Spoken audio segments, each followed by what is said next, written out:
Halo semuanya, perkenalkan kami dari kelompok 4. Di sini kami akan membahas satu topik yang sering kita temui tapi jarang kita sadari, yaitu weight prejudice. Mungkin kita pernah mengalaminya sendiri atau justru tanpa sadar kita yang menjadi salah satu pelakunya. Menilai seseorang hanya dari ukuran tubuhnya, padahal ini bisa berdampak besar terhadap kesehatan mental, relasi sosial, bahkan kesempatan hidup seseorang. Sebelum kita belajar tentang apa itu weight prejudice, izinkan saya dan rekan-rekan saya memperkenalkan diri. Perkenalkan, nama saya Dewita Valen dengan NIM akhir 097. Sebelumnya izin memperkenalkan diri kembali, nama saya Salsa Marieta Badila dengan NIM akhir 102. Izin memperkenalkan diri, nama saya Alinur Maharani dengan NIM akhir 108. Perkenalkan, nama saya Muhammad Tri Pamungkas dengan NIM akhir 107. Di sini saya akan menjelaskan mengenai apa itu weight prejudice.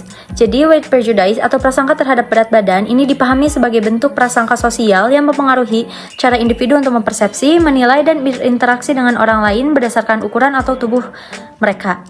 Hal ini bisa berdampak pada kualitas hubungan interpersonal karena seseorang mungkin diperlakukan secara tidak adil, dijauhi, atau tidak dihargai hanya karena berat badannya.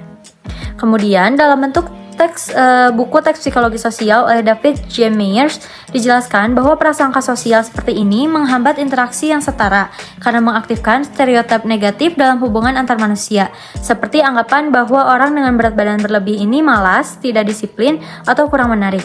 Prasangka ini juga dapat mempengaruhi empati yang menghambat komunikasi terbuka dan membentuk jarak psikologis.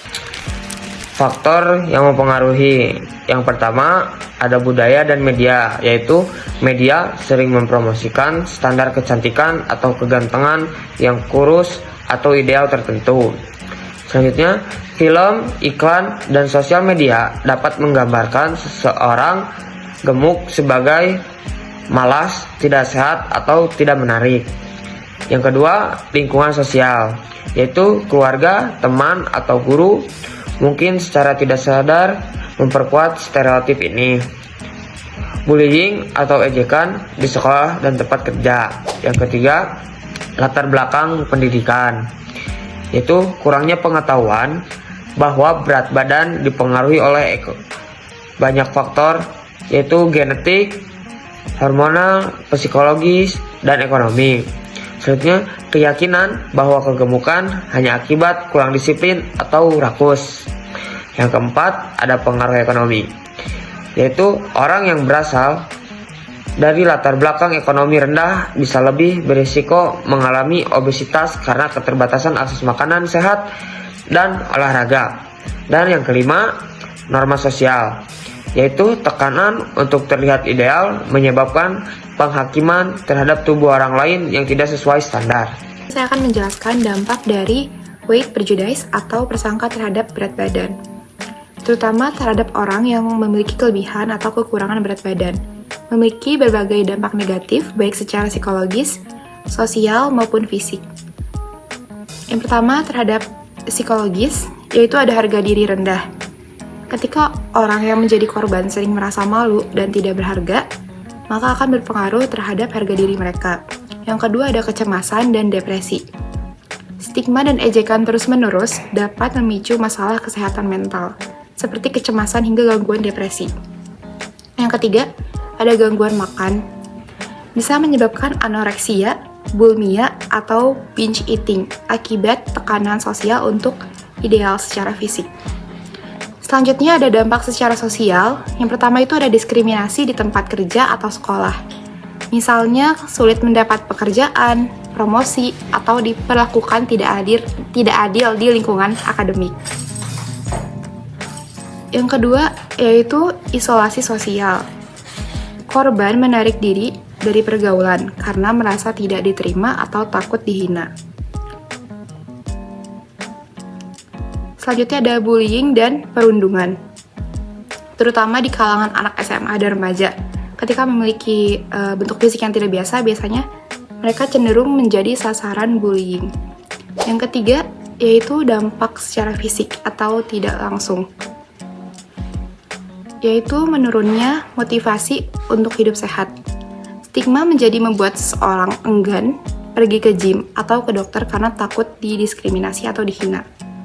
Selanjutnya, yaitu menunda pengobatan. Karena takut dipermalukan dan oleh tenaga kesehatan, banyak yang menghindari pemeriksaan rutin. Yang terakhir itu dampak secara kultural, yaitu normalisasi standar tubuh tidak realistis.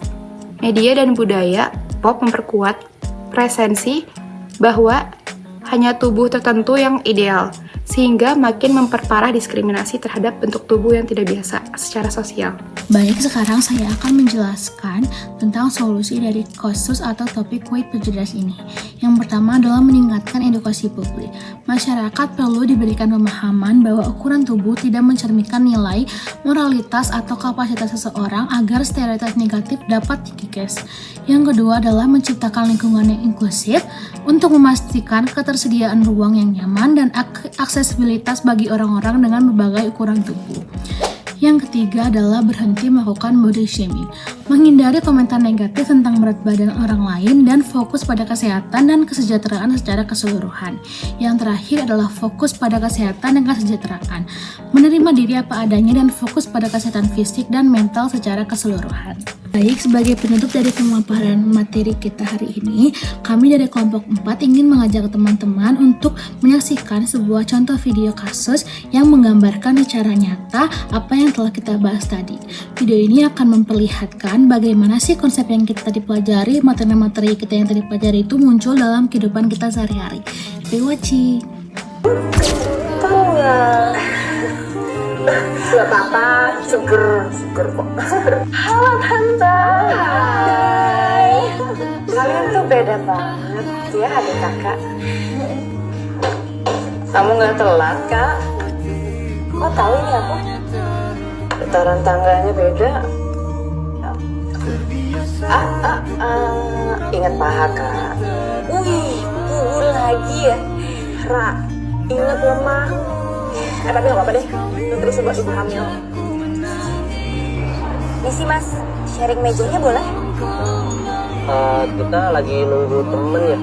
Ya, nunggu temen. Yaudah kita duduk dulu deh, nanti kalau temennya datang kita pindah lagi aja, gak apa-apa. Ya, tapi temen kita udah deket ya. Iya, cepet banget.